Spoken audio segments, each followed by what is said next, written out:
Hai, great learner. Kembali kita ke video terakhir. Masih bersama saya pastinya, Rian Leandros.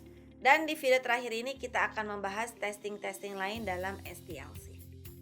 Jadi, kalau dalam video-video sebelumnya itu membahas mengenai level testing ya, atau tingkatan pengujian, atau hierarki testing. Apa aja? Kita refresh, ada unit test, integration test, system test, dan acceptance test. Untuk video ini kita akan membicarakan pengujian lain selain dari hierarki testing. Pengujian-pengujian ini sebenarnya nggak kalah pentingnya loh ya dari hierarki testing ya rekan-rekan ya. Apa aja mereka? Oke, kita punya sanity testing ya. Ia merupakan pengujian yang dilakukan untuk menentukan apakah versi baru dari software yang dibangun dapat bekerja dengan baik. Jadi jika software macet ya atau berhenti ketika penggunaan awal, maka sistem yang tertanam dalam software itu tidak cukup stabil untuk pengujian lebih lanjut. Maka dari itu, perlu untuk membangun lagi atau membetulkan aspek-aspek yang masih belum berfungsi sempurna. Dengan kata lain, pengujian secara menyeluruh pada satu titik fokus, misalnya fitur card ya, atau fitur baru, fungsi baru, atau fungsi lama yang dirubah oleh developer. Smoke testing merupakan pengujian yang dilakukan untuk mengecek satu bangunan software baru ya yang dibuat oleh development team.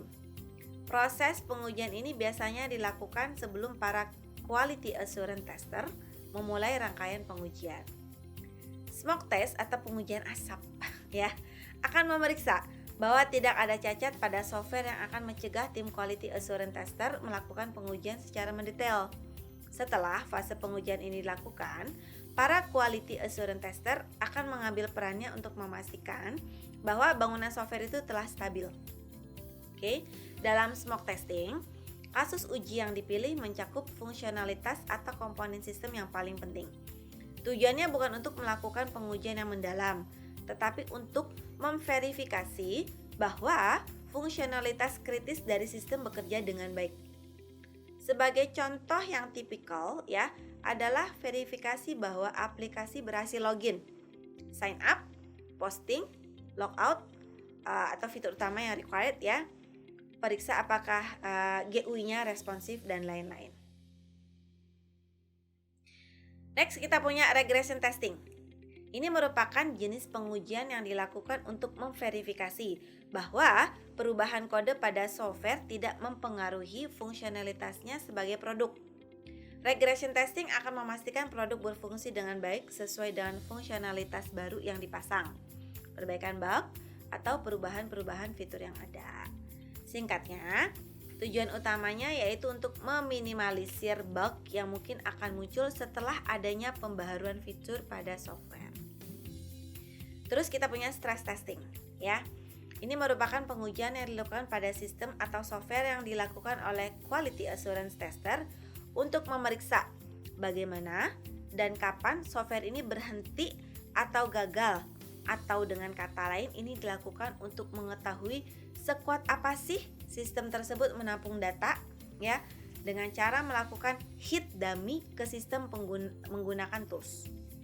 Pengujian ini akan menempatkan software di kondisi-kondisi ya. Contohnya menempatkan jumlah besar di luar kapasitas penyimpanan, permintaan basis data yang kompleks, atau input data terus-menerus ke dalam sistem.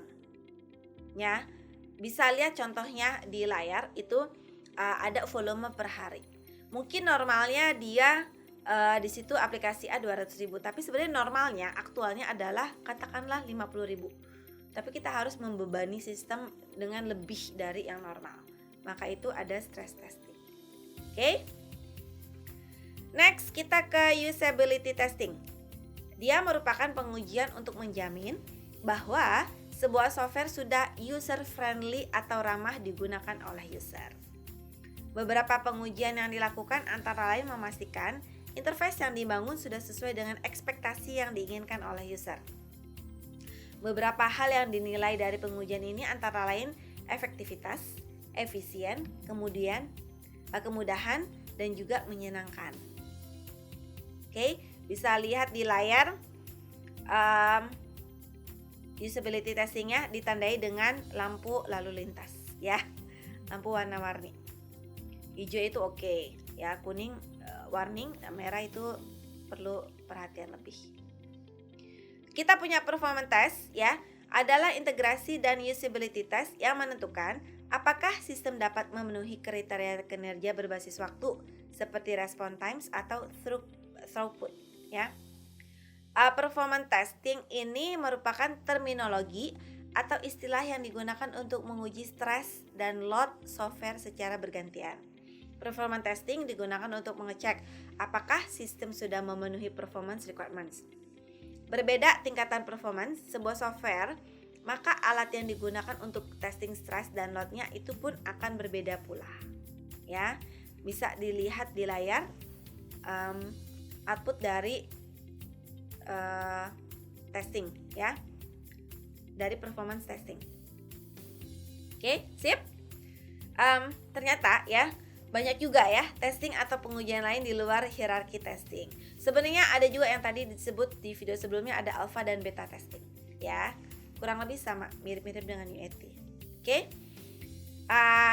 So ya, itu kenapa banyak ada testing yang lain, karena memang kita harus memastikan bahwa sistem atau aplikasi atau perangkat lunak yang kita bangun itu benar-benar terbebas dari segala cacat, error, atau apapun yang pada akhirnya untuk kenyamanan pengguna akhir dalam penggunaannya. Pelanggan puas, Anda pun bisa tidur dengan nyenyak, bukan? Sip. Baik, itu dulu dari saya sebagai penutup dari seluruh rangkaian video information system testing ini ya rekan-rekan. Terima kasih atas segala perhatiannya. Semoga video ini bermanfaat dan dapat diaplikasikan dalam proses pengujian Anda dan tim pastinya. Sampai bertemu kembali di video-video yang lain. Terima kasih.